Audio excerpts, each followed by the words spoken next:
Hoje a gente então começa a falar do sistema solar, né? O Sol, uma, não está vendo? Aqui. Então o Sol é uma estrela que é o que a gente consegue ver, vamos colocar primeiro, né, que a gente consegue ver são regiões muito brilhantes, regiões muito escuras. Então a superfície do Sol, essa camada que a gente consegue ver, chamada fotosfera, tem uma série de uma superfície com estruturas, né, que são visíveis, e essas estruturas já eram, vamos dizer assim, desde a antiguidade, já eram visíveis, já se conseguia ver. Não olhando diretamente, porque a radiação é muito intensa, olhar diretamente, mas através de projeção.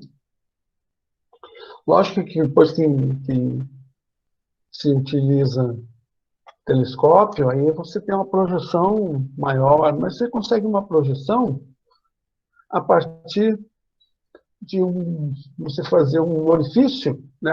Pega um pedaço, uma folha de papel e se você fizer nessa superfície de papel um orifício de aproximadamente meio centímetro, um pouquinho menor, você consegue projetar a imagem do Sol no chão, né?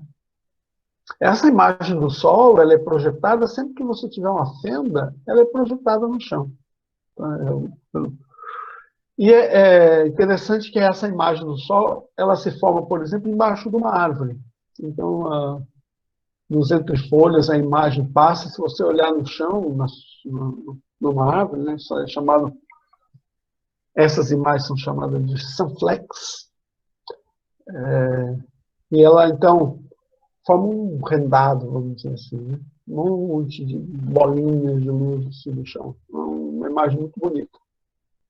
Então, a partir disso, dessa observação, né, de projeção, também com um espelho você pode projetar a imagem do Sol. Então, ou por difração, que seria você colocar um orifício que vai funcionar como um elemento difrator, ou por reflexão, você consegue fazer a imagem, colocar a imagem no Sol, além da refração, que seria a lente, fazer uma imagem do Sol, e você vai observar essas estruturas, em especial as manchas solares. Então, existe relato das observações das manchas solares pelos astrônomos chineses, né, no primeiro milênio, né, da era cristã, vamos dizer assim, já tem esses relatos. Óbvio que se desenvolveu, então, o estudo do Sol se desenvolveu muito a partir do telescópio. Não se pode olhar através do telescópio diretamente, mas se pode projetar, e aí a imagem é muito maior. Essas manchas solares foram muito bem observadas por Galileu. E depois, atualmente, por sondas. A gente vai falar um pouco sobre isso mais no final. Bom, o Sol é uma estrela anã amarela. Essa é uma discussão que nós já vamos fazer aqui também. Que tem um diâmetro de 1.400.000 quilômetros. Veja que a distância Terra-Sol é 150 milhões de quilômetros. Então, é aproximadamente 1%. Quer dizer, você tem uma distância Terra-Sol de 500 segundos-luz. A luz do Sol leva para chegar até a Terra 8 minutos e 20 segundos. Isso dá 500 segundos-luz. Né? A 300 mil quilômetros no segundo vai dar 150 milhões de quilômetros essa distância. E o diâmetro do Sol, 14 Não, 1.400.000 quilômetros, que é 1% dessa distância. É um tamanho... O Sol é um objeto, né? 99,9% da massa do sistema solar está no Sol. É um objeto bastante grande. Aqui as concentrações médias, em um você vai, às vezes um autor vai colocar 17, alguma coisa, vai ter umas mudanças pequenas, mas arredondando é isso, 81% é hidrogênio, 18% hélio, que está basicamente concentrado no núcleo da estrela, esses 18%, e 1% de outros elementos. Todas as estrelas, né, que se observa sempre tem outros elementos, umas mais, outras menos, mas sempre se observa outros elementos. Né? A temperatura superficial em torno de 6.000 Kelvin, da fotosfera, né? As outras camadas têm temperatura diferente. Massa de 2 trilhões de toneladas e umidade, assim como a Terra, de 4,5 bilhões de anos. Então, a classe espectral é G2, uma magnitude aparente de menos 26,86, a gente vai explicar o que é isso, absoluta de mais 4,71, a gente também vai explicar, e uma luminosidade na superfície em torno de 4 vezes 10 a 26 watts por metro quadrado. Certo? A potência por metro quadrado, o fluxo de energia que está sendo emitido na superfície do Sol. É uma quantidade bastante grande, depois a gente vai avaliar um pouco isso daqui, comparando com outras grandezas, né? Por exemplo, que chega, né? Chega na Terra. Bom, só para... A gente vai falar mais quando for falar de estrelas, mas o que são estrelas? Então, estrelas são esferas autogravitantes. O que significa isso, autogravitante? Que todo material se mantém concentrado, se mantém as camadas mais externas fazendo pressão sobre as camadas internas, devido à força gravitacional. A gravitacional entre as suas partes, né? Então, isso é auto, gravitando a si mesmo. Né? Que é compensada, né, por esse gás ionizado, que está em alta temperatura, então tem uma pressão externa. Mas esse equilíbrio, né, chamado equilíbrio hidrodinâmico, que mantém essas camadas, todas essas camadas do Sol, é a força gravitacional, puxando para o centro e empurrando as camadas internas, e a força, devido à alta temperatura, a agitação das moléculas faz uma pressão segurando as camadas, né, que estão caindo sobre o núcleo, mas sendo seguradas pela força da pressão do gás ionizado. Cuja fonte de energia é a transmutação de elementos, então é a fusão, no caso aqui no Sol, é a fusão de hidrogênio e hélio, a partir de reações termonucleares estáveis. Isso daqui é importante, porque pode existir objetos, ou melhor, existem objetos, né, que as anãs marrons, não são estrelas, portanto. Então, a anã marrom é um tipo de objeto que brilha, tem brilho próprio, mas não tem reações termonucleares estáveis. Tem reações termonucleares com deutério, tem reações termonucleares com instabilidade. Então, não é considerado uma estrela, né, uma anã marrom. Quando a gente for falar em estrela, a gente vai entrar nos cálculos disso daqui. O que acontece no núcleo da estrela? Você tem prótons, que são partículas elementares, né, carregadas. Devido à pressão, essas partículas colidem. Ao colidir, formam uma estrutura altamente energética e instável. Essa estrutura altamente energética e instável vai fazer com que saiam pósitrons e neutrinos. Tá? Então, quando esses dois prótons se unem por uma força nuclear forte, né, eles liberam pósitron e neutrino. Como libera pósitron, o pósitron está levando uma carga positiva. Então, o que eu vou ter aqui né, é um próton e um nêutron, né, que vai depois da liberação do pósitron e do neutrino. Um próton e um nêutron.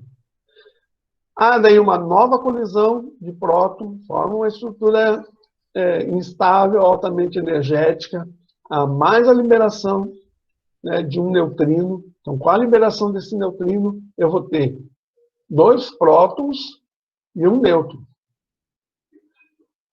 Numa outra rota acontece a mesma coisa, então essas partículas que têm 2 prótons e um nêutron, que é um Hélio-3, é uma partícula de Hélio-3, colidem formando uma estrutura altamente energética, mais instável, que libera 2 prótons, formando o núcleo de Hélio-4, chamado partícula alfa. Quando isso ocorre, né, sempre que você tem ligação, partículas livres passa a ter partícula ligada, libera energia. Quer dizer, toda reação desse tipo, né, que você tem ligações aqui, elas eram livres, agora você tem ligada, libera energia. Tanto que para eu poder romper isso aqui, eu preciso fornecer energia. Então, libera energia. Né? E essa energia ela é liberada na forma da radiação de raios cósmicos, né? Partículas gama, né? Radiação gama, que vão ser liberadas. Quando eu falo partículas, eu falo fótons, né? Fótons gama. Resumidamente, 4 prótons, né? Depois de liberar 4 neutrinos e 2 pósitrons, que é uma antimatéria do elétron, né? O pósitron, então tem carga positiva, e 2 pósitrons, se transforma num núcleo de hélio, que é a partícula alfa. Isso não se dá, né? 4 partículas colidindo para formar uma estrutura altamente energética. Não se dá, ou raramente vai se dar, porque, na verdade, você tem alta probabilidade de colisões binárias, né? Colisões ternárias menores, colisões de 4 elementos é praticamente impossível. Né? Então, em termos de probabilidade das colisões, então a colisão se dá essa daqui, né? De dois, são colisões binárias, essa é a rota, né, das reações termonucleares que vão dar origem a essa partícula alfa e energia. Né? Pósitrons, neutrinos e energia. Tudo é detectado, né? Esses pósitrons e esses neutrinos são detectados na Terra, confirmando a teoria do que acontece no núcleo da estrela.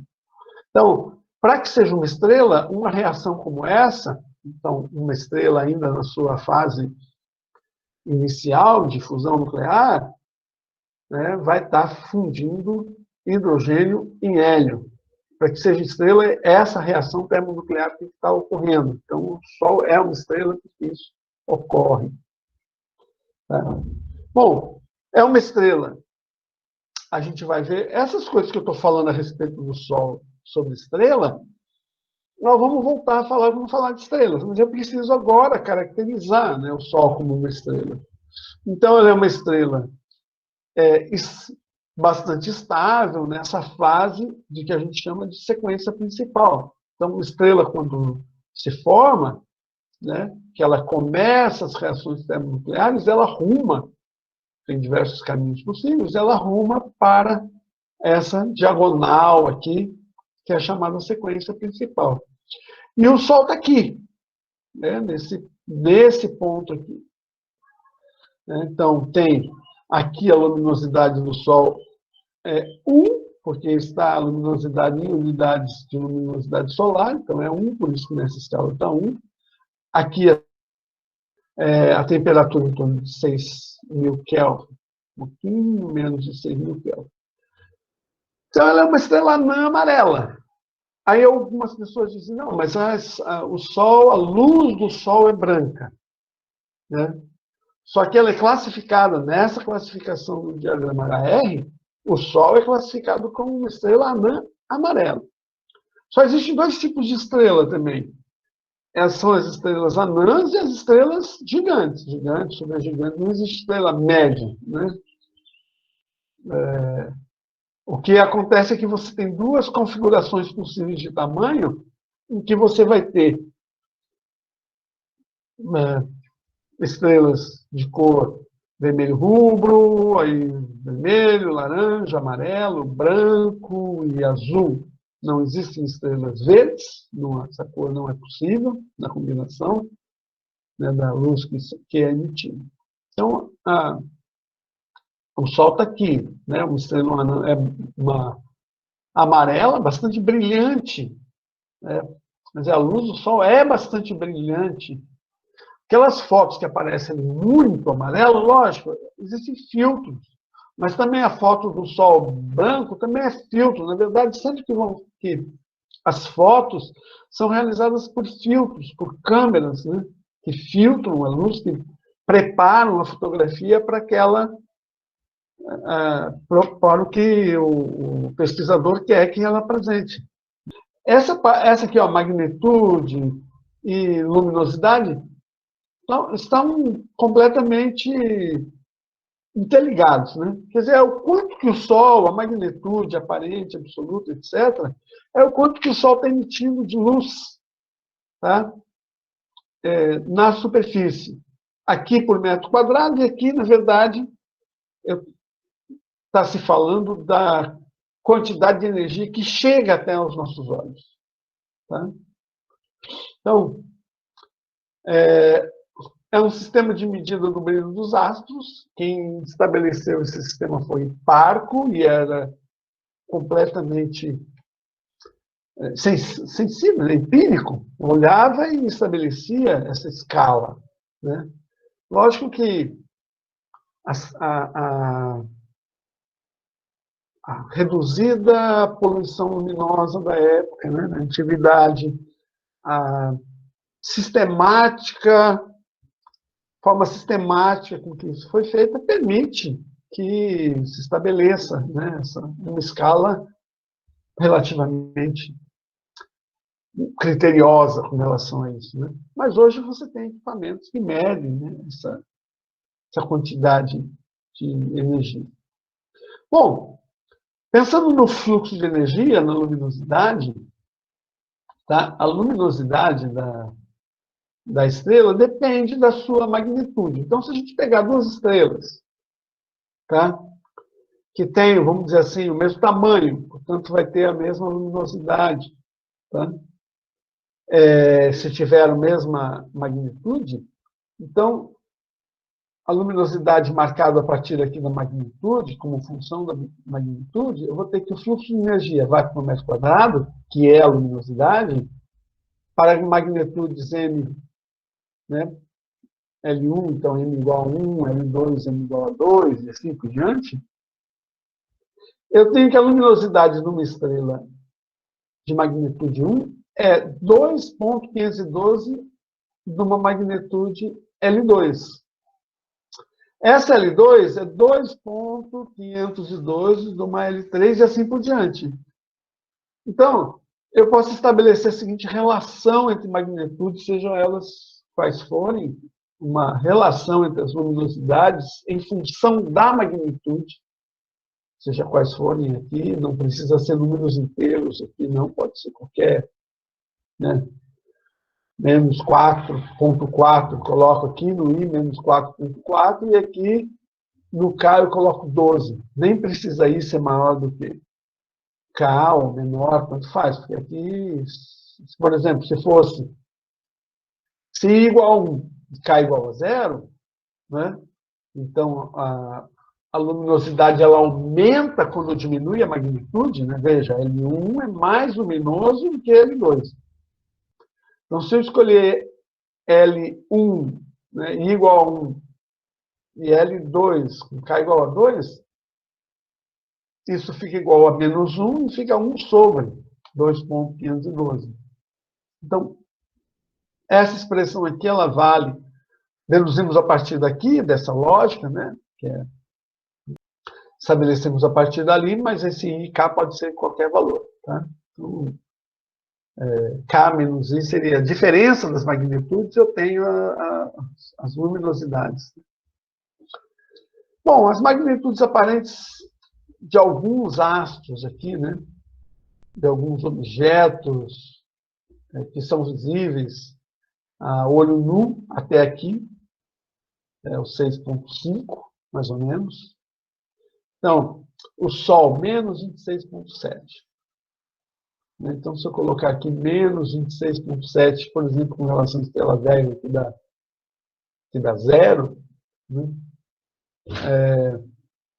eu vou ter aqui uma luminosidade de 2,512 elevado a 26,7, que o Sol, a luminosidade do Sol, é maior do que a luminosidade, por exemplo, da estrela velha.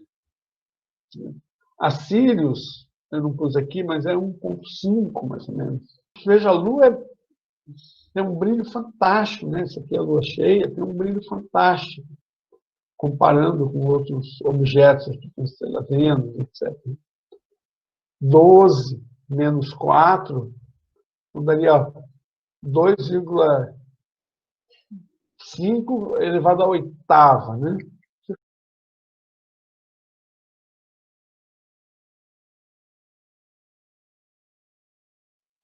Cresce exponencialmente, exponencial também posso dizer, e tem esses valores. Valores quanto mais negativo, quanto menor o valor, mais brilhante é o objeto. Né?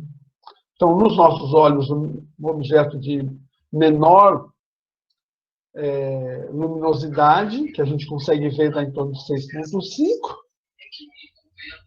e né, o quasar mais brilhante tem mais 12, porque que ele tem essa, apesar de ser o objeto mais brilhante, que mais emite luz, né, ele tem esse valor baixo pela distância, né? O quasar está 12 bilhões de anos luz de distância da Terra, né?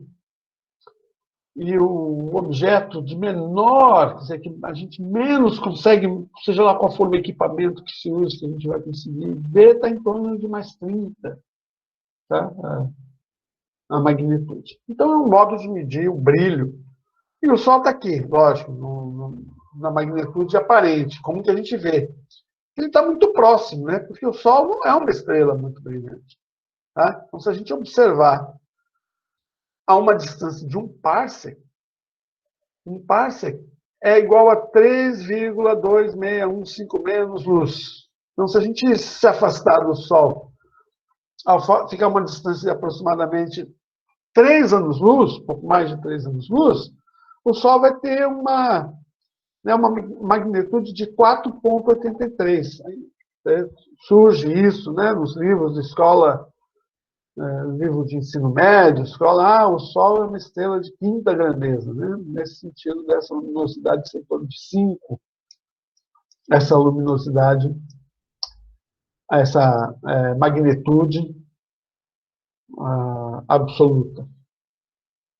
Então, absoluta é a magnitude que a gente vai observar de todos os astros, a quantidade de energia que chega até os nossos olhos, né? Para uma distância fixa, um parsec. O que é um parsec? O parsec é equivalente a eu estar observando o sistema Sol-Terra, aqui. Então, isso daqui, a distância é uma unidade astronômica. Então, é eu observar uma unidade astronômica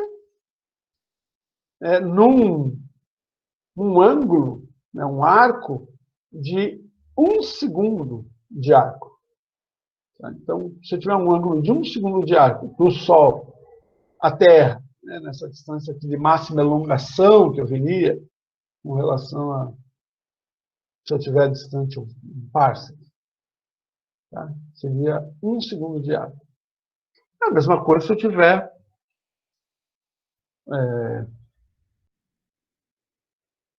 estrelas, né? Se eu observo estrelas, se quero medir a distância entre estrelas, então 1 segundo de arco, se tiver 2 estrelas, elas vão estar com 1 segundo de arco de um parsec, elas vão estar a uma unidade astronômica. Então, se eu tiver 2 estrelas aqui, que eu observo que tem 1 segundo de arco, a distância entre essas duas estrelas vai ser uma unidade astronômica, 150 milhões de quilômetros. Então, essa daqui seria, comparando, tá, com, por exemplo, a estrela Vega, tá, 2,5 elevado a quinta vezes menos brilhante, né, o Sol estaria. Bom, o Sol não está no centro da galáxia, ele está num dos braços da galáxia, no braço de Órion. Esse é o braço local, nosso braço local. Aproximadamente 28 mil anos-luz do núcleo, né, do centro galáctico, da Via Láctea, tá, que é uma galáxia de braços, espiral de braços. Essa aqui é a posição do Sol. Então, massa. 2 vezes 10 a 30, aproximadamente. Né? O raio, 7 vezes 10 a oitava, ou, como a gente falou, né? 1.400.000 quilômetros. A densidade, olha que a densidade média, né, do Sol. 1.400 quilogramas por metro cúbico. Por exemplo, a densidade média diz, né, é uma estrela, é uma esfera de gás, sim. É uma esfera de plasma, de gás, assim, íons. E, mesmo sendo um gás, você tem uma densidade de 14 quilogramas por metro cúbico. Já a densidade central, por exemplo, o núcleo da estrela ainda é maior. Vai dar 10 a quinta, aqui eu tenho aproximadamente, né, 10 a terceira, 1.000 aqui, 10 a quinta. Então, é 100 vezes maior a densidade do núcleo da estrela. A distância é uma unidade astronômica, a luminosidade em torno de 4, né, 3,9. Temperatura efetiva, 5,785 Kelvin, em torno de 6, né, da superfície, tá? Temperatura da superfície. Temperatura central da ordem de 10 a 7, então 1,5 vezes 10 a 7 Kelvin. Não poderia ter temperatura menor, porque temperatura menor ia implicar em você ter não conseguir essas reações, tá? A magnitude absoluta, vamos deixar aqui visual por 4,79, é uma G2, né? A sua classe espectral. Tá? Composição química, aqui maior do que aquilo que a gente falou lá, deu 91,2, 8,7, um pouco de oxigênio, um pouco de carbono. Característica importante do Sol, ele tem uma rotação diferenciada. Então, o Equador, ele é mais veloz do que os polos, então leva 25 dias, né, para a gente observando a superfície dar uma volta inteira, e na latitude de 60 graus, 29 dias. Então, é diferente a forma como ele é gasoso, ele pode dar, de plasma, ele pode dar, ter velocidades diferenciadas. E no Equador ele é mais veloz, portanto leva menos tempo. Tá? O tempo, né, na revolução da galáxia, 225 mil anos, e a velocidade, 2.150 km por segundo. A gente não consegue sentir isso porque está com uma velocidade constante. Primeira lei de Newton. Bom, como era de se esperar, o Sol não tem... o Sol tem uma estrutura. Tá? Quer dizer, você vai ter diferentes densidades. Essa densidade no núcleo faz com que você tenha, então, um núcleo atômico em torno de 8% da massa da estrela está no núcleo, tá? 8, 10%. Quem pesquisou, né, sobre isso, tem um trabalho importante sobre isso, é o Mark Schenberg, junto com com outro pesquisador, cujo nome é extremamente difícil de lembrar. Quando a gente for falar sobre as reações termonucleares, vai estar escrito, aí vocês vão ver, né, as equações de Schellenberg.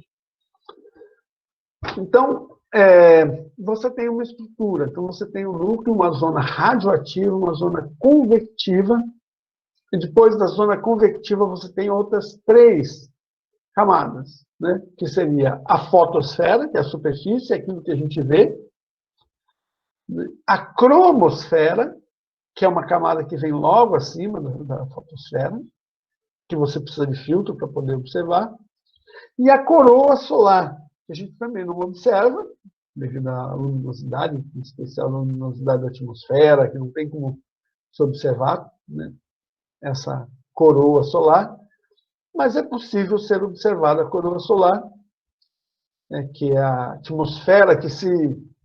A coroa solar é a atmosfera, né, que se estende por todo o sistema solar. Essa parte da atmosfera que se estende. A coroa solar ela é vista, é possível ver nos eclipses, né? Então, com equipamento, você protege o olho da radiação, que tem muita radiação, apesar do eclipse, você vai ter muita radiação, não no espectro visível, mas radiações chegando, né, até o olho de radiação ultravioleta. Então, é muito perigoso olhar, em especial por causa dessas radiações ultravioletas, mas com equipamento você consegue ver proteção dos olhos, consegue fotografar essa coroa solar. Então, são 6 camadas que a gente vai ver aqui no Sol. Então, o núcleo, zona radioativa, zona convectiva, fotosfera, que é onde tem todos esses objetos que a gente falou, que desde a antiguidade se vê, mancha solar, labareda. Aí você vai ter a cromosfera, coroa solar. Quer saber se a gente vê a fotosfera ou a cromosfera quando a gente olha para o Sol? A gente vê a fotosfera. Tá? A fotosfera, que é a Fotosfera? camada visível, onde partem os fótons que a gente vê, para lembrar assim. Tá? Ah, tá. A cromosfera ela fica abaixo da fotosfera ou Não, acima dela? acima. Acima. A cromosfera fica acima. A cromosfera, vamos dizer assim, Ah, já é uma parte da atmosfera do Sol. A cromosfera, a gente vai ver, tem características muito interessantes. A temperatura da cromosfera é maior do que a temperatura da superfície. Veja, a temperatura vai caindo, né? Tem 7 milhões de Kelvin, de kelvins, né? Tem 7, plural aqui. 7 milhões de Kelvin, desse jeito. 7 milhões de Kelvin no núcleo, vai baixando, até chegar ao que? A 6.000 Kelvin na fotosfera. A cromosfera chega a 30.000 Kelvin. Então, há um aumento de temperatura, inclusive. Então, já faz parte da atmosfera, pode-se dizer assim. Professor, e o que seriam as manchas solares? Nós vamos falar o que são as manchas solares aqui. Beleza. Mas, em linhas gerais, o que é? Você tem o campo magnético, o Sol tem campos magnéticos muito intensos. Tá? Esses campos magnéticos, então as linhas de campo magnético, elas vão se reconfigurando, vão se estirando, melhor falando, vão se estirando devido a essa rotação diferenciada de polo e equador, e isso vai estirando essas linhas. Tá? E aí você vai ter, devido a esse estiramento dessas linhas, você vai ter campos magnéticos que vão ter uma configuração que vão permitir uma forte emissão de radiação. Né? E esses locais onde há uma forte emissão de radiação são as manchas solares. Então, olha aqui, ó, isso aqui é uma mancha solar. Está vendo a estrutura, esses filamentos aqui? É devido aos campos magnéticos intensos. Então, esses campos magnéticos intensos fazem com que, nessa região aqui, eu tenha uma forte emissão. Então, baixa muito a temperatura nessas regiões de forte emissão. Tá? Aqui, isso aqui são fluxos de partículas, né? Que seguem praticamente o campo magnético, tá? Do Sol. Geram e seguem. Né? As partículas geram o campo magnético e seguem o campo magnético aqui. Então, elas não vão muito longe, né? Elas não saem por causa da forte gravidade solar. Então, elas fazem isso e aí vão gerando fortes campos magnéticos aqui. As linhas de campo, né? E devido a essas linhas de campo, eu vou ter fortes emissões de energia. Tá? Que fazem com que aqui a temperatura, por exemplo, essa temperatura aqui, cai para 5.000 Kelvin, 4 ponto alguma coisa mil Kelvin. É uma temperatura muito alta, né? Muito alta, mas comparativamente com o restante da superfície, é uma temperatura baixa. Tá? Baixa bastante a temperatura. Então, é a estrutura do campo magnético que faz com que essa temperatura baixe. Ele, ao mesmo tempo, ele comprime o magma para baixo, os campos magnéticos, e, mesmo assim, deixa sair uma forte emissão de partículas ali. Tá? Então, faz com que fique mais frio. Oi? Eu tenho dúvida, essas manchas são causadas diretamente por conta do campo magnético? É o campo magnético que gera as manchas solares. Ah, tá. Tá? É a estrutura do campo magnético. Então, eu tenho o Sol, vamos dizer assim, diferente da Terra, em que o campo magnético terrestre basicamente é no núcleo externo, né? E devido à rotação da Terra, o núcleo externo gera um campo magnético terrestre que é intensificado. O campo magnético terrestre é menor do que aquele que a gente observa. Ele é intensificado pelo vento solar também, né? Quando vai medir o campo magnético da Terra, o vento solar faz com que adense, tem até aquela figura, né, de cinturões de Van Allen, que fica adensado na direção onde está o Sol. As equipotenciais ficam adensadas, né? Depois fica estendido aquelas equipotenciais. Professor, mas como é que ele gera o campo magnético e segue o mesmo campo magnético que ele está gerando?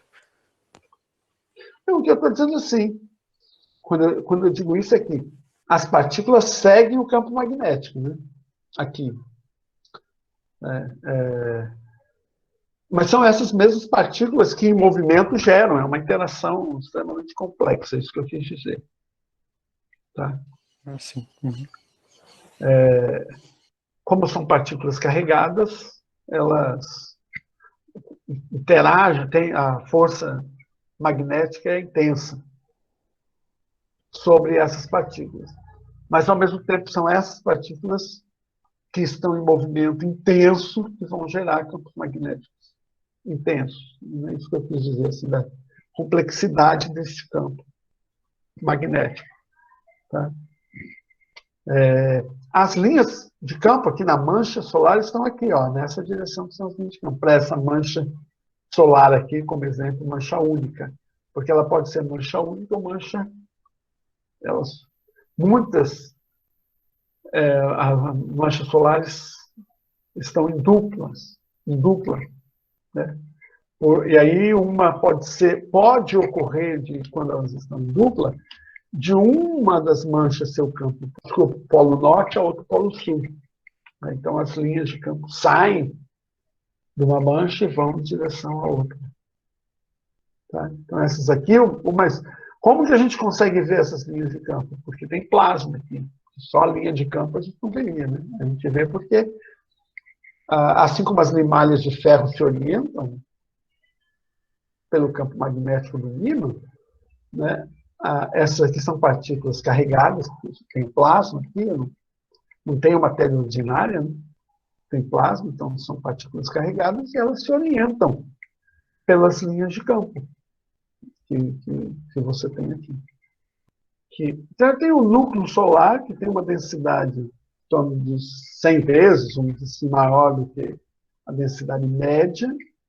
Então, se a gente pegar a densidade que é menor, né, é menor do que mais, então a diferença vai ser maior do que 100 vezes. Neste núcleo, em que há a fusão de hidrogênio e hélio e a produção de partículas altamente energéticas, né? O Sol, ao contrário, quando ele emite os fótons, né? Tem relação com essa temperatura superficial, 6.000 Kelvin. Aqui, né, os fótons de energia têm relação com esses 7 milhões de Kelvin. Então, os fótons aqui são altamente energéticos. E a densidade aqui é muito grande nessa primeira região, depois que sai do núcleo. O núcleo, por definição, é onde ocorre a fusão, né? Então, aqui nessa região aqui, chamada zona radioativa, não tem fusão mais. Então, o fóton vai atravessar essa região aqui. Como que ele atravessa? É muito denso, né? Ele leva... Eu tinha até esse dado aqui, vou dar uma olhada aqui, mas é na ordem, um dado mais específico, na ordem de 1 milhão de anos para ele atravessar essa... É o fóton que é produzido aqui, a energia chegar até aqui. Como assim? Que ele é absorvido, reemitido, absorvido, não consegue, o fóton não consegue atravessar essa camada, tá? Porque é muito densa, é opaca, vamos dizer assim, é uma camada opaca, não é transparente para ele atravessar. Então, ele vai sendo absorvido, reemitido, e a temperatura vai diminuindo até ele chegar nessa outra região aqui.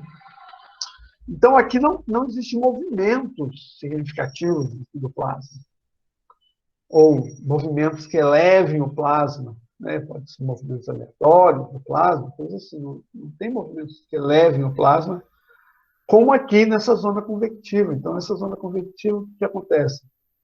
Sobe plasma quente, esfria, desce plasma frio. Frio quente em termos de Sol, lógico. Aqui estão próximos dos 6.000 Kelvin da superfície. Então, ele faz essa convecção aqui. Tá? Então, essas células convectivas aqui. Então, ele está sempre muito mais frio do que a vizinhança, né? Vamos dizer assim, o gradiente adiabático aqui é menor do que aquele entorno, né? Então, ele consegue ir se esfriando rapidamente. Ao contrário, ele se mantém quente aqui, né? Quase não perdendo energia, por isso que ele sobe. Aqui é mais frio. Aqui. Assim, o gradiente aqui é maior, o gradiente é menor. Então, ele sobe quente, sem perder muita energia aqui para essa região. Aí, quando chega aqui, ele emite. Aí, ele desce. Desce como uma engrenagem, isso aqui funciona, né? Como nas panelas também, né? Muito parecido sistema de ebulição, só que formam bem a atmosfera também é assim, né? Sobe, brisa do mar, brisa, né? A gente estuda isso no colégio, né? A convecção. Então aqui eu tenho o processo de convecção. Chega aqui na atmosfera, na superfície, na fotosfera, então agora que vai emitir na forma de radiação. Quando a gente olha, então, a superfície do Sol, a gente vê isso aqui, né? essa estrutura aqui, chamada grãos, uma estrutura granulada, grãos de arroz, fáculas, que são mais brilhantes. O que são esses grãos aqui? É o topo dessas células de convecção. Tá? Então, cada grão desse aqui é uma célula de convecção. É como se a gente observasse o Sol em ebulição. O Sol tem ebulição ali, né? pensa na panela de pressão ebulindo, assim, na panela, a pressão não vai dar para olhar dentro, né? Na panela com água fervendo. Então, sobem aquelas, no caso da panela comum, sobe o vapor, né? Aquelas bolhas de ar, na verdade não é ar, é vapor d'água, né? Que sobe. Mas aqui é dessa forma, né? Sobe essas, chegam até aqui na superfície, que a gente observa. Bom, tem também fortes emissões, né? Flakes, protuberâncias, fortes emissões de plasma. Isso daqui se dá, essas fortes emissões se dá, de modo geral, quando a reconfiguração dessas linhas de campo. Vai estirando, estirando, de repente uma linha, ela não rompe, né? Porque não existe esse rompimento de linha. Sempre vão existir as linhas de campo saindo do Polo Norte e no Polo Sul. Sempre vai existir isso, né? Então, mas elas se reconfiguram. Ao se reconfigurar, há uma explosão de plasma. Então, é como se fosse uma armadilha. Assim, o campo gravitacional é como se fosse uma armadilha para o plasma. Na hora que essa armadilha se rompe, pode-se dizer assim, não as linhas de campo, mas a armadilha se rompe, aí jorra plasma no espaço, que são essas protuberâncias. Aqui a coroa solar, que é possível ser vista quando você tem um objeto aqui, né, na frente. Pode ser a Lua, mas pode ser também no espaço, pode ser uma sonda, pode colocar, né, dessa forma aqui.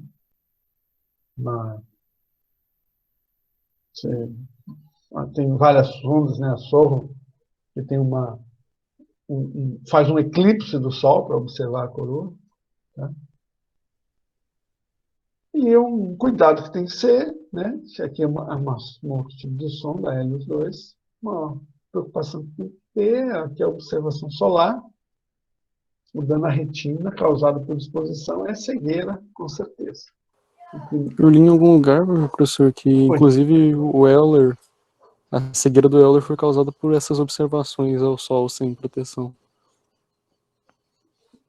Matemático, você disse, francês? Sim. Não sabia, não.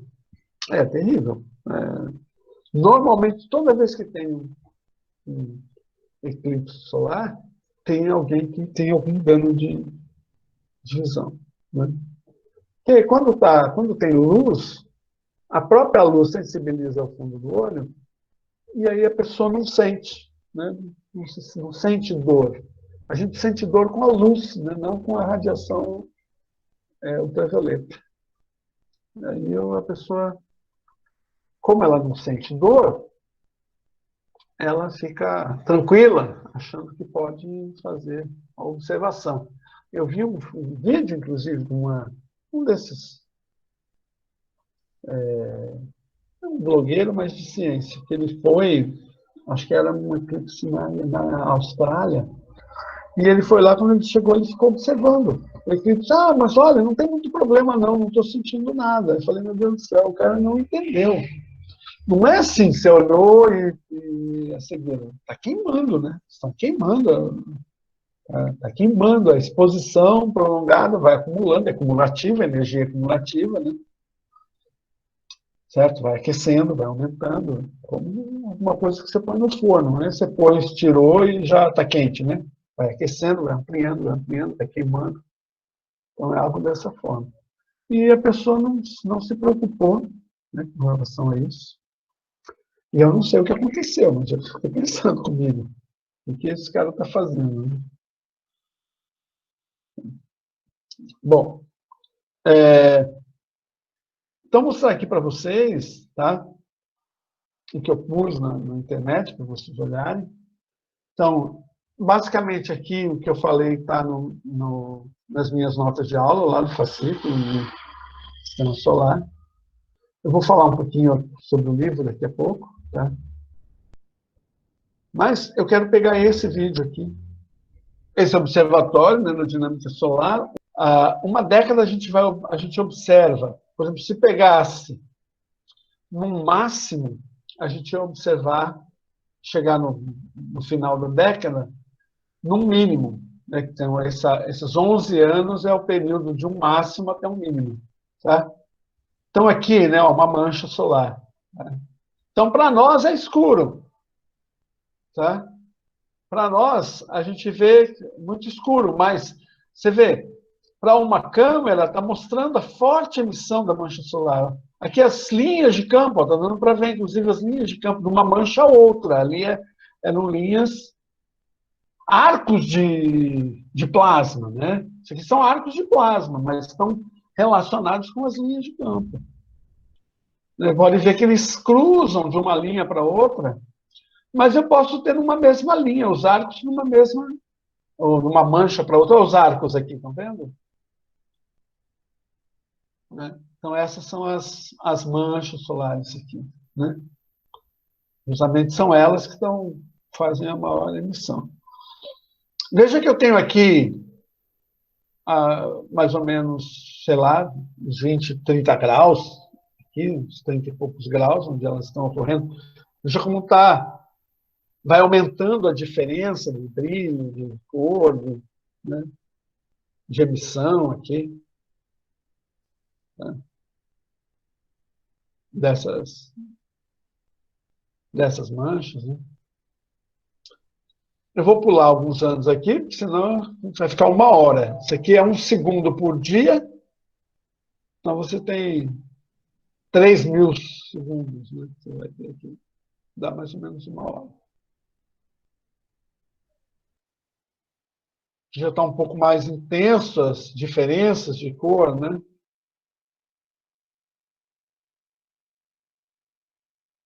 Que muitas manchas. Então é período de maior atividade. Pegar bem, olha aqui, ó. Olha a quantidade que ocorreu em 2011. Quantidade muito grande de manchas solares. Dá para ver os arcos bem aqui.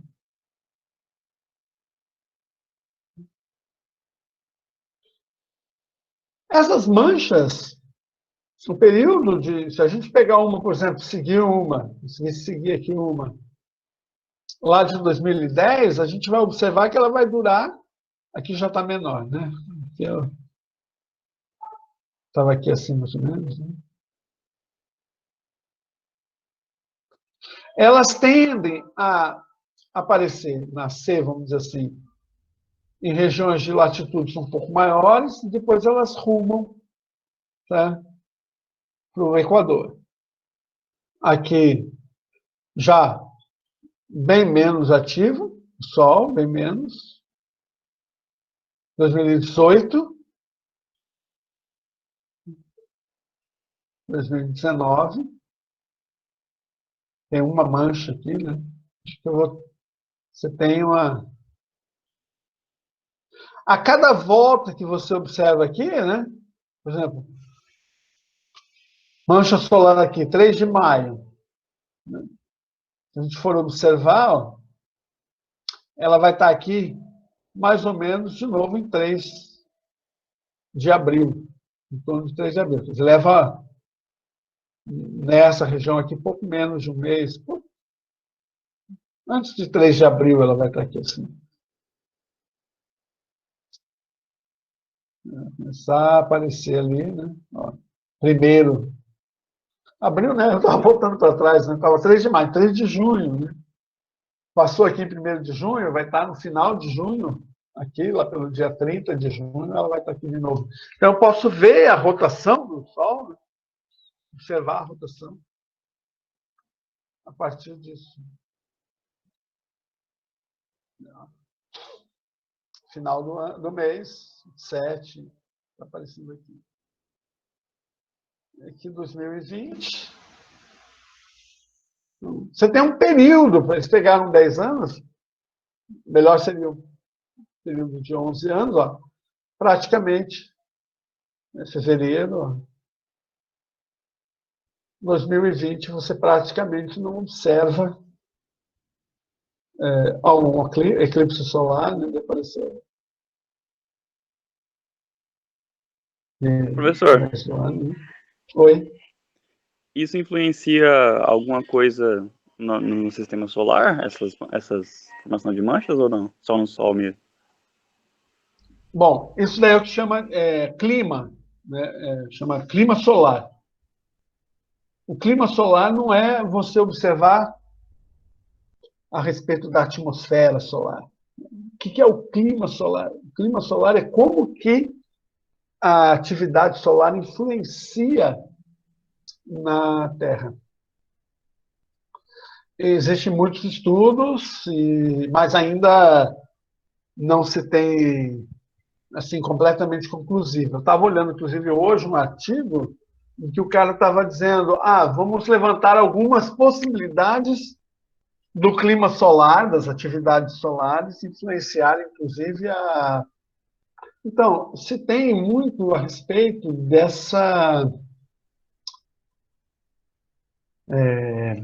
que a atividade... Uma coisa, com certeza, que a atividade solar tem forte influência e depende muito para onde que esses flames vão, que essas emissões vão. E se as emissões vierem em direção à Terra, nós teríamos um problema, uma forte emissão em direção à Terra seria um problema muito sério, porque todos os satélites que estivessem neste lado, né, do Sol, vamos dizer assim, seriam atingidos. Existe a possibilidade, inclusive, de atingir sistemas de comunicação em terra, conforme for a quantidade de... Porque emite uma grande quantidade de partículas no espaço. E isso vai cozinhar, vai criar campos magnéticos dentro dos satélites, campos elétricos, que vão... lógico que isso já tem mudado muito, né? Tem se construído cada vez satélites melhores, mas ainda hoje o que se acredita que seria uma situação extremamente catastrófica. Ficar um tempo longo, difícil de eu precisar, né, com tudo isso, mas seria um tempo longo sem comunicação, por exemplo, na Terra.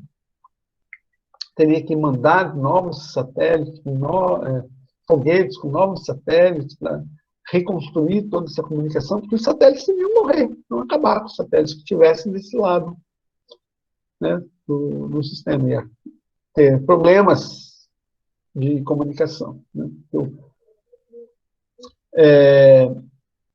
Uma solução atualmente que tem sido feito, tem satélites de baixa, né, baixa órbita. Então, isso, a própria, por menor que seja, vamos dizer assim, a atmosfera e o campo magnético da Terra, que teria que segurar isso, não seria tão eficiente, mas já melhoraria um pouco essa possibilidade.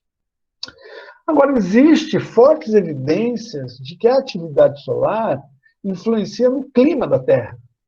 Tá? Você tem na história assim, dos homens, né, em que você teve uma mini era do gelo. Chegou a ser mini era do gelo, mas... Tá? Então, em 1684, esse astrônomo real aqui, John Flamsteed, descreveu uma única mancha solar desde dezembro de 1676. Então, ele ficou o quê? 8 anos. Né?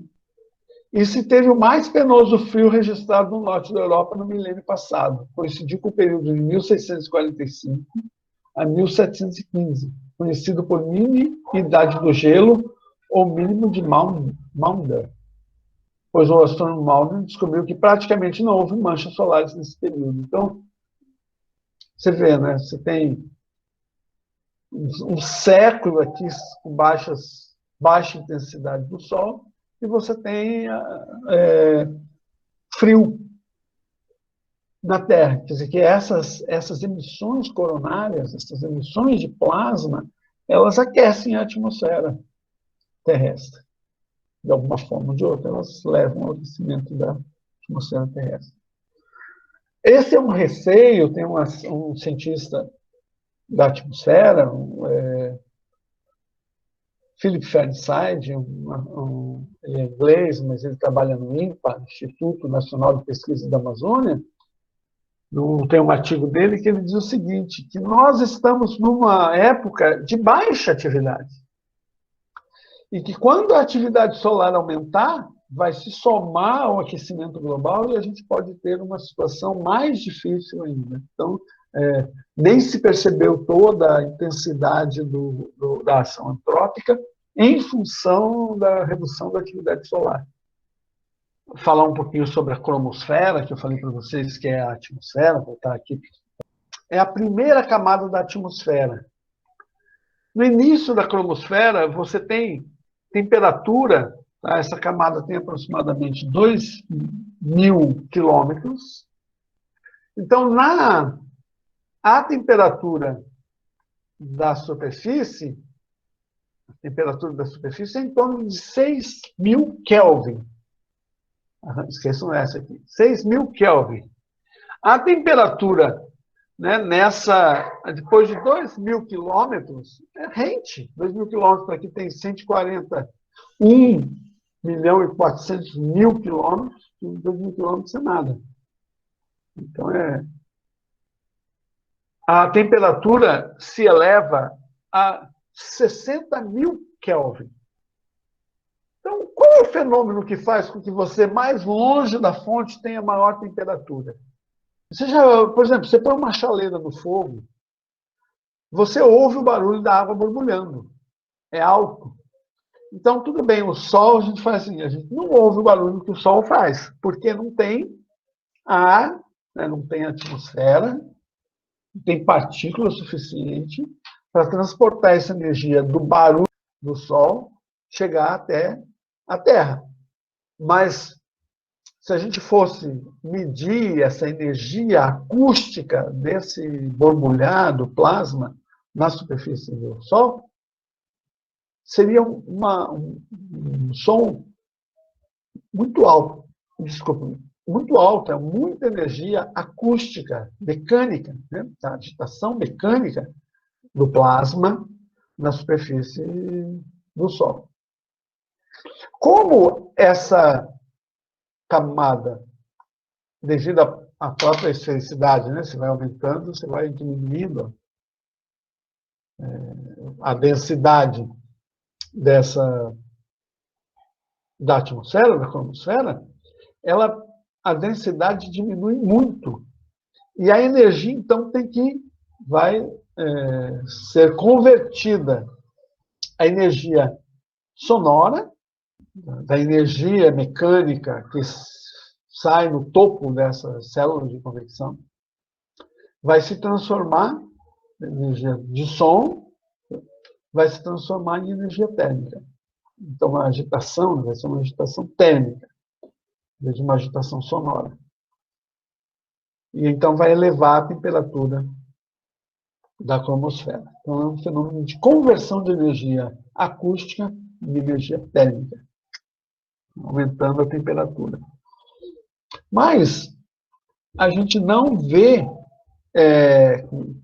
com relação a isso, o que a gente vê, a energia de emissão que a gente está vendo, é de 6.000 Kelvin, né, da temperatura da superfície, de 6.000 Kelvin, que o espectro está dentro do espectro, né, do visível. A 6.000 Kelvin, eu tenho aqui, olha, que o topo da radiação, né, que está sendo emitida pela fotosfera, está aqui, é luz visível. Tá? Que a gente está observando, luz visível. Então, o Sol emite no visível, fortemente no visível. Emite infravermelho, 48%. Emite ultravioleta, 7%. Emite visível, 44%. Mas aqui, ó, temos de comprimento de onda estreito. O infravermelho é largo. Então, ganha do visível, mas é largo. Temos de máximo da emissão aqui é no visível. O máximo de emissão. Bom, se a gente tivesse a emissão, tá, da radiação da cromosfera, é no ultravioleta. Então, a gente não vê a cromosfera. porque ela está no ultravioleta. Como ela é relativamente transparente, né? Então a gente não rarefeita, né? Então a gente não vê, ela permite que a gente consiga ver a camada de baixo, que é a superfície, que é a fotosfera, que tem esses topo da zona de convecção, manchas solares, emissão, né, dessas proeminências. A coroa solar possui cavidades, né, possui regiões em que tem falha na coroa solar. Tá?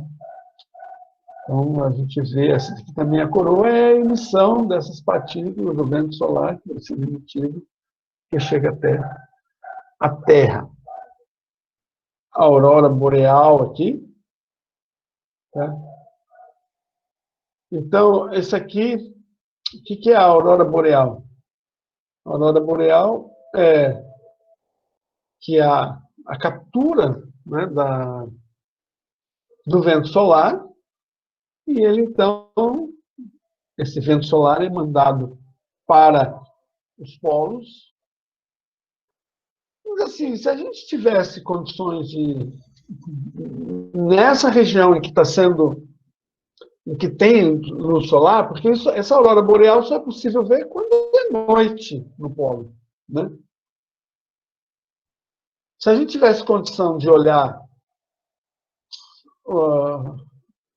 se a gente pudesse tirar a atmosfera, né, vamos dizer assim, do ponto de vista da... nem tirando a atmosfera não daria, porque daí não teria a interação. Mas, a gente teria essa aurora boreal na região em que está incidindo a luz solar aqui também, né? Só a gente não consegue ver porque o céu é todo azul, não é escuro, não é noite. Né? Então, essas diferenças de cores e padrões têm a ver com a incidência, né, da radiação solar sobre a Terra. Bom, só mostrando aqui com relação a essa imagem, então, vem o vento solar, né? Aqui, as partículas são capturadas pelo campo magnético da Terra e são mandadas para os polos. Tá? Então, para o polo norte vai partículas de uma carga e o outro polo partículas de outro tipo de carga. Então, aqui, por exemplo, se não tivesse a luz solar, a gente veria, nessa região aqui, a gente veria a aurora boreal. O campo magnético da Terra, veja, ele é intensificado. Quer dizer, se você tem essas linhas aqui mostrando, né, quer dizer que o campo aqui ele é mais intenso porque elas estão mais densas, né? E a densidade de linhas implica na densidade do campo. Então, aqui, para o lado de cá, você tem o campo menos denso, né? Para o outro lado, né, do cinturão de Van Allen. Então, o campo magnético da Terra seria muito menos intenso se não tivesse a contribuição das partículas do vento solar. Então, aqui eu teria essas auroras, porque está interagindo com a ionosfera, né, com a camada superior da atmosfera terrestre, e está sendo desviado, isso aqui não está em escala, lógico que não, está sendo desviado para os polos. Eu tenho, então, a aurora boreal no polo norte e a aurora austral no polo sul. Professor, esse cinturão de Van Allen aí, por onde o vento solar entra nos polos aí, eles seguem a orientação do eixo da Terra também? Por exemplo, quando está no solstício de verão, no hemisfério norte, aí o polo norte está mais virado em direção do Sol. Entra mais vento solar por lá do que no polo sul. Aí, quando passa 6 meses, acontece o inverso? Tá, a gente vai ver... a gente vai ver a aurora, porque como é que funciona, né? Os polos. Os polos você tem, bem no polo, você tem 6 meses de luz e 6 meses de sombra. A Terra faz sombra sobre o próprio polo, devido à inclinação. Então, exatamente no polo, você vai ver você estiver exatamente no polo, você vai ver a aurora boreal, no Polo Norte, se estiver no Polo Norte, no inverno, que é onde você tem noite. Porque quando você tem dia, não é que o campo magnético não chegou, mas só que, como tem a luz do Sol, você não consegue ver. Mas a aurora só é possível ver porque o céu não está completamente iluminado pela luz solar. Por isso que acontece a aurora. Tá? Ah, E sim, eu tinha tem, me esquecido disso. né? E tem, Perdão. então é só por isso, não é que há uma inversão, né? Não tem uma inversão no campo. Tal. O campo magnético, assim, o polo norte magnético da Terra ele é bem localizado. Ele depende do quê? Dessa rotação do núcleo externo, que é um núcleo que vai gerar esse campo magnético. Ele vai haver variação no campo magnético do ponto de vista do vento solar, como que ele vai atingir mais ou menos, né? Mas ele não é observado isso, em termos de verão e inverno, só isso. Não liga não, a gente esquece mesmo. A gente está pensando num fenômeno, olha, eu estou com outro, é isso que tem que estar. A gente pensa num fenômeno e às vezes não leva em consideração outras coisas. Né? Você estava pensando, está mais virado para um lado, mas para o outro, o campo vai ser maior, vai ser menor? Sim, vai ser intensificado quanto mais energia, quanto mais fluxo de partículas estiver indo para lá. Então, se não tivesse luz solar, a gente provavelmente viria ele com maior intensidade. Né? Ah, então o A problema é aurora. mais a visão da gente visualizar, né? A visão.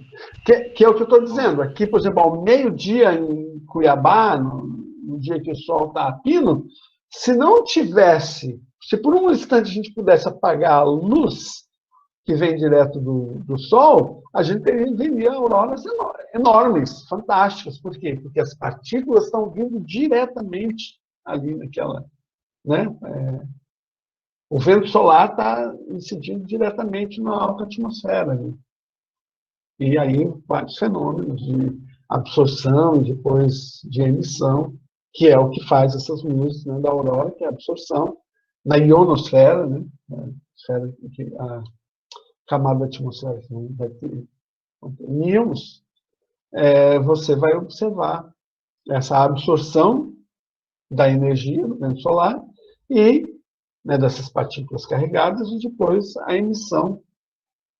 Ficam excitados, né, a uma excitação da elevação dos elétrons, etc., depois emite luz no nitrogênio. Né? O mar ali, essa emissão basicamente é do nitrogênio e do oxigênio. Mas por que basicamente do nitrogênio? Porque o nitrogênio é a base, né, da atmosfera. Essa é o nitrogênio. Eu quero mostrar para vocês mais um vídeo, tá? que eu acho muito interessante, algumas coisas. Esse vídeo agora, o que eu mostrei antes daquele do Sol, é da NASA. Esse daqui é da agência, é, da agência, deixa eu voltar, tá? Então é da ESA, né? Agência Espacial Europeia. É, o que ele está dizendo é o seguinte, você tem um novo, que é esse aqui, Solar Orbiter, né? As imagens, dá uma paradinha aqui. Então, se chegou muito perto da superfície do Sol com essa, tá? Então a gente está vendo aqui o topo dessas. Ele está explicando, o cientista está explicando.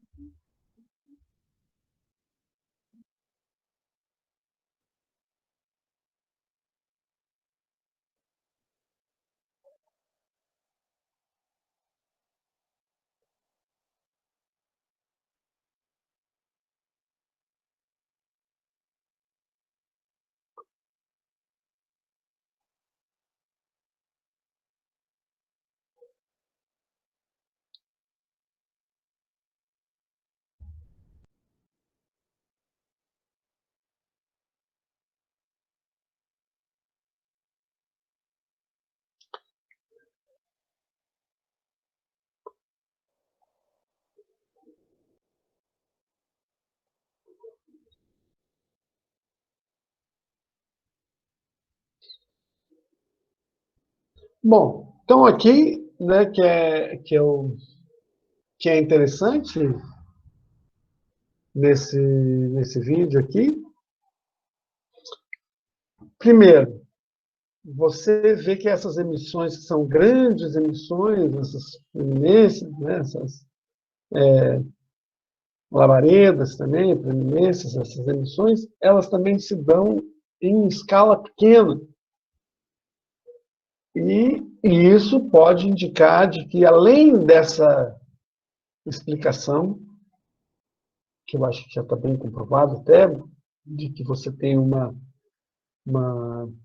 conversão de energia de sonora em térmica, porque os cálculos batem isso, mas pode explicar um aquecimento também da coroa solar próximo à superfície, também, né? Como é que se dá esse aquecimento próximo à superfície? Porque aí você vai ter uma diferença de aquecimento para esses 2 quilômetros também, né, que explica essa conversão de sonora em térmica. E dá para ver nessa. Tem imagens também da NASA, gostaria de indicar para vocês pesquisarem, olharem isso. Então, aqui, queria mostrar, né, essa imagem de um super telescópio. Então, aqui dá dando para ver bem o topo, então, esses grãos.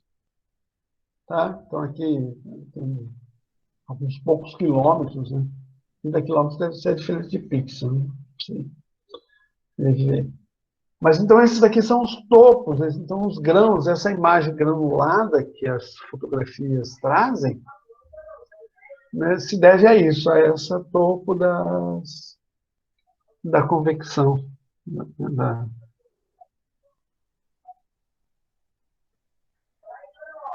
da, da célula de convecção.